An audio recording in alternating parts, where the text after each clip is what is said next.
Fala pessoal, tudo bem? Sejam muito bem-vindos para mais um vídeo do canal da Convex. E hoje a gente vai tratar sobre um tema super relevante de planejamento patrimonial e sucessório, que se refere à publicação na semana passada da Lei Complementar 227. Essa lei complementar, ela nada mais é do que a segunda fase da reforma tributária, né, que trata de uma série de questões ali,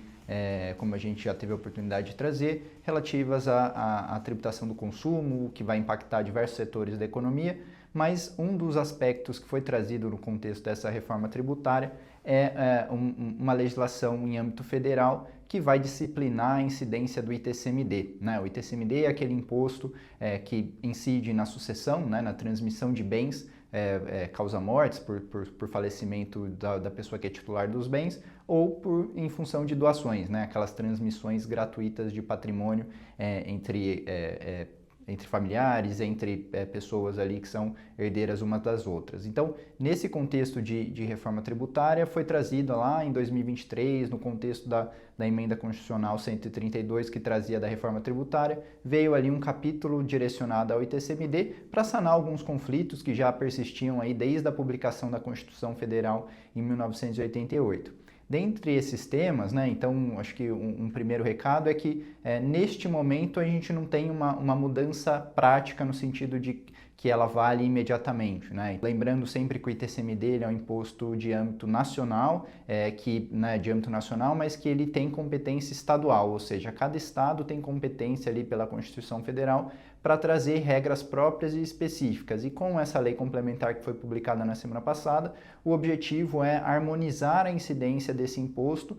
dentre os vários estados que agora passam a ter que observar não só os parâmetros da Constituição, mas também o que está escrito nessa lei complementar para atualizarem, né, harmonizarem as suas respectivas legislações estaduais. Nesse contexto, em termos de grandes mudanças que a gente deve ter aí para os próximos meses e anos, primeiro, a discussão em relação aos eventos que têm algum tipo de conexão com o exterior. Então, por exemplo, quando uma pessoa falece deixando bens no exterior, ou quando uma pessoa que não mora no Brasil, né, aquela pessoa que a gente chama de não residente no Brasil para fins fiscais, ela faz a doação de algum patrimônio para alguém que seja residente no Brasil. Essas hipóteses, então, que têm algum tipo de conexão no exterior, elas não podiam ter a incidência do ITCMD, ou alguns defendem, né, alguns advogados defendem que ainda não podem ter a incidência do ITCMD, porque justamente desde 1988, quando veio a Constituição, ela exigia a edição de uma lei complementar para que essa cobrança, para que os estados pudessem legislar e cobrar o ITCMD nessas hipóteses. E aí isso desenrolou um baita imbróglio jurídico, tanto que em 2021 o próprio STF trouxe uma decisão no sentido de que,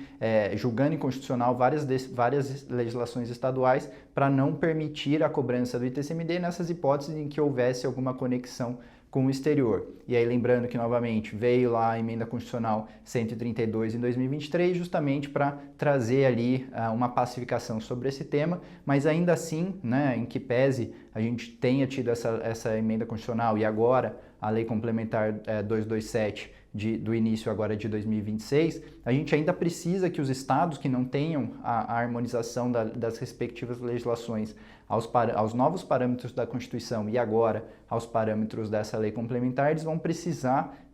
legislar, vão precisar atualizar suas respectivas legislações para que eles possam cobrar o ITCMD em relação a esses eventos que têm algum tipo de conexão com o exterior, ou seja, pessoa falecida que deixou bens no exterior ou alguma doação realizada por um não residente. No estado do Rio de Janeiro existe uma discussão e até um entendimento jurídico de que uma doação realizada por alguém que seja domiciliado no Rio para alguém que esteja também domiciliado no Rio, de bens no exterior, por exemplo, não teria a incidência do ITCMD, em que pese as hipóteses lá constitucionais que demandariam algum tipo de regulamentação por lei complementar, não tratavam dessa hipótese. Então tem que olhar sempre o caso a caso, o estado de domicílio, né, quem são os estados aqui envolvidos na discussão, porque às vezes a gente pode encontrar algum tipo de oportunidade aí de planejamento, de alguma antecipação na transmissão de bens para herdeiros, evitando aqui uma incidência de ITCMD, até que novamente, né, sempre reforçando, os estados legislem, atualizem suas legislações nos moldes aqui trazidos agora pela Lei Complementar 227, para que aí sim possam passar a cobrar o ITCMD nessas hipóteses. Outro tema que foi trazido aqui, reforçado na verdade pela lei complementar, é a questão da progressividade de alíquotas. O ITCMD, historicamente, é um imposto, de novo, que os estados têm a competência para definir alíquotas, mas a partir de 2023, a Constituição veio, lá no contexto da reforma tributária, exigir que o ITCMD seja um imposto progressivo, ou seja, à medida em que o patrimônio transmitido, seja no falecimento, seja numa doação, ele vai aumentando,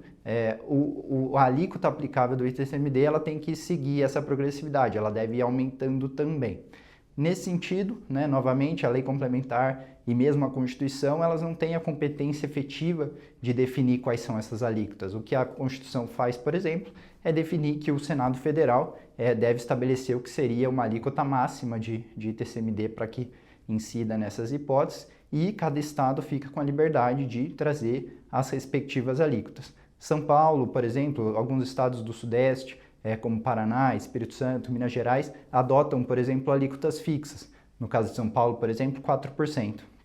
Rio de Janeiro já traz ali uma progressividade histórica que vai até 8%. Hoje o limite estabelecido pelo Senado Federal desde 1992 é de 8%. Então, dentro dessa nova lógica constitucional em que as alíquotas do ITCMD elas devem ser progressivas, a gente deve ver aqui ao longo dos próximos anos uma atualização das legislações, especialmente dos estados que adotam alíquota fixa, para que passem a prever essas alíquotas progressivas. Essa progressividade pode ser de 1 a 2, 1 a 3, 1 a 4, 1 a 5, até chegar, por exemplo, de 1 a 8%. Vai depender aqui de cada estado, das respectivas assembleias legislativas que vão discutir, como que o próprio governador do estado vai se posicionar ali em termos de forçar ali a passagem de um projeto de lei, pensando em arrecadação sempre. Então, a gente tem que ver aqui como que os estados, especialmente os estados que adotam hoje a alíquota fixa, como eu comentei aqui, alguns estados do Sudeste, vão se comportar aqui em termos de atualização das respectivas legislações, lembrando sempre que, uma vez atualizada uma legislação estadual tratando do ITCMD, essas alterações elas só valem para o ano subsequente. Então, se em 2026 o Estado de São Paulo, por exemplo, atualizar a legislação para trazer progressividade em relação a alíquotas, trazer mudanças de alíquotas, a gente só vai ver a mudança sendo cobrada, o ITCMD majorado sendo cobrado a partir de 2027, observado sempre o prazo mínimo de 90 dias. Então, por exemplo, se a atualização da lei vier lá em dezembro de 26, só em 27 vai poder cobrar, mas respeitado ali um limite mínimo de 90 dias entre a data da publicação da lei e a cobrança do imposto de forma majorada. Dois últimos pontos ainda sobre a lei complementar, que aí sim a gente pode considerar como novidades, é em relação à base de cálculo do ITCMD. O ITCMD, os estados, na verdade, já procuravam, de certa forma, trazer uma base de cálculo que levasse em consideração o valor de mercado dos bens que estão sendo transmitidos, seja num falecimento, num inventário, seja no âmbito de uma doação efetivamente realizada, mas em algumas legislações tinham ali algumas oportunidades a serem exploradas. Por exemplo, quando a gente pensa em doação de cotas de empresas, então participação societária, algumas legislações previam que para fins de estabelecimento da base de cálculo do ITCMD, você deveria levar em consideração o patrimônio líquido contábil das empresas. E isso, muitas vezes, poderia gerar ali uma assimetria, porque o patrimônio líquido, o valor de livros, o valor contábil das empresas, não necessariamente reflete o valor dessa empresa, especialmente das empresas fechadas, que não têm ações ou cotas cotadas em bolsa. É difícil você identificar o valor de mercado dessa empresa sem fazer uma avaliação, um laudo, fluxo de caixa, etc., para determinar qual seria o valor de mercado. E nesse sentido, nos últimos anos, a gente tem visto uma intensificação do contencioso fiscal tributário aqui nesses casos, justamente porque os estados querem reavaliar a base de cálculo do ITCMD na doação de cotas de empresas, ou de participações societárias, especialmente quando essas empresas são holdings imobiliárias que detêm imóveis, e esses imóveis eles estão marcados ou registrados no balanço dessas empresas por um valor histórico ou por um valor que não reflete a realidade. Então, nos últimos anos, a gente tem visto muito contencioso fiscalizando e autuando muitas doações realizadas para cobrar ali o ITCMD com base numa base de cálculo atualizada que leve em consideração o valor, especialmente de mercado, especialmente de ativos detidos por meio de holdings, cujas cotas ali são doadas pelo valor de patrimônio contábil. E nesse sentido, essa lei complementar agora estabelece que a base de cálculo nessas hipóteses do ITCMD deve ser o valor dessas cotas avaliadas com base em critérios de mercado, seja fazendo uma avaliação, né, um laudo de avaliação com base em fluxo de caixa descontado, por exemplo, ou que seja no mínimo o valor de patrimônio líquido da empresa, mas ajustado pelos valores de mercado dos ativos e passivos dessa empresa. Ou seja, o ponto inicial ali, né, que os estados têm que observar para fins de edição das suas respectivas leis estaduais, já diz que o patamar mínimo que deve ser observado na adoção de cotas de empresas é o valor de patrimônio líquido dessas empresas ajustado pelo valor de mercado, né, dos ativos e passivos. Ou seja, se eu tenho uma holding imobiliária, eu quero fazer essa doação para os meus herdeiros, eu não vou poder me valer simplesmente ali do balanço, eu vou ter que olhar para o balanço e fazer os ajustes ali, levar em consideração qual que é o valor de mercado dos imóveis que eu tenho, se eu tenho algum passivo ali também trazer a valor de mercado, para aí sim apurar a base de cálculo do ITCMD. Ou seja, em que pese eu não tenha necessariamente uma majoração ali de carga relativa à alíquota, porque o Estado, por exemplo, poderia manter ali dentro da progressividade alíquotas parecidas com o que a gente tem hoje, né, uma carga efetiva parecida com o que a gente tem hoje, a gente pode ter um aumento ali relevante na incidência via aumento da base de cálculo, né? Então, alguns estados que hoje adotam patrimônio líquido contábil passariam a adotar patrimônio líquido ajustado aqui pelo valor de mercado dos ativos. Então, esse é um ponto de atenção que aí, enquanto não vierem essas atualizações nas respectivas legislações estaduais, existe uma oportunidade aqui de antecipar alguns movimentos, avaliar a antecipação de alguns movimentos, justamente para aproveitar ainda essa oportunidade de fazer a doação com base no valor de patrimônio líquido contábil dessas empresas. E o último ponto aqui que foi trazido por essa lei complementar que vale menção é a discussão ali, a regulamentação, entre aspas, da incidência do ITCMD nas hipóteses envolvendo trusts. Né? Os trusts são aquelas estruturas contratuais em que as pessoas se valem no exterior em especial para regular a sucessão de bens, seja participação em empresas offshore, seja ativos financeiros ou outras estruturas patrimoniais, em que você tem ali uma estrutura contratual que você utiliza para transmitir bens e direitos para os seus herdeiros, beneficiários de uma forma geral, de uma forma mais automatizada, profissional e estruturada. Essas hipóteses, né, já vinham sendo trazidas, abrangidas pela lei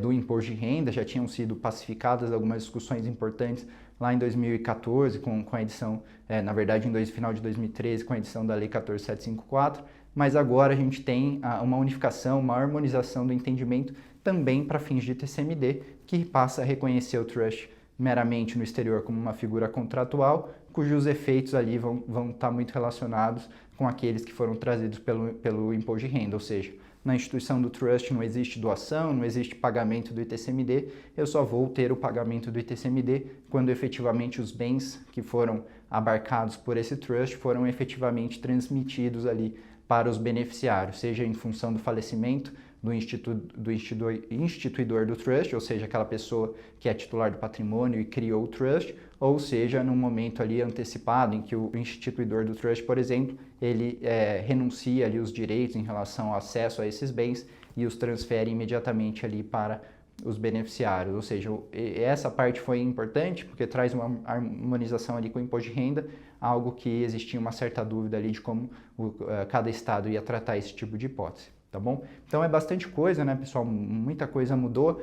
Na prática, né, não necessariamente já vai produzir efeitos imediatos, depende ainda, em muitos casos que a gente comentou, de uma atualização das respectivas legislações estaduais. 2026 é um ano de eleição, então é difícil cravar que a gente vai efetivamente ter algum tipo de mudança já em 2026 para valer em 2027, mas fato é que seja em 27, seja em 28, a gente deve ter aí mudanças relevantes do ITCMD e é sempre um ponto de alerta aí para reforçar que os planejamentos patrimoniais, sucessórios e tributários sejam sempre revistos, atualizados, porque é dinâmico, né? A legislação tributária tem mudado bastante, então é sempre uma boa oportunidade aí para revisitar e verificar os movimentos que podem ser feitos de forma antecipada com o objetivo de otimização, organização do patrimônio e, né, se possível, evitar ali uma incidência tributária desnecessária, tá bom? Então por hoje é isso, pessoal. Até uma próxima.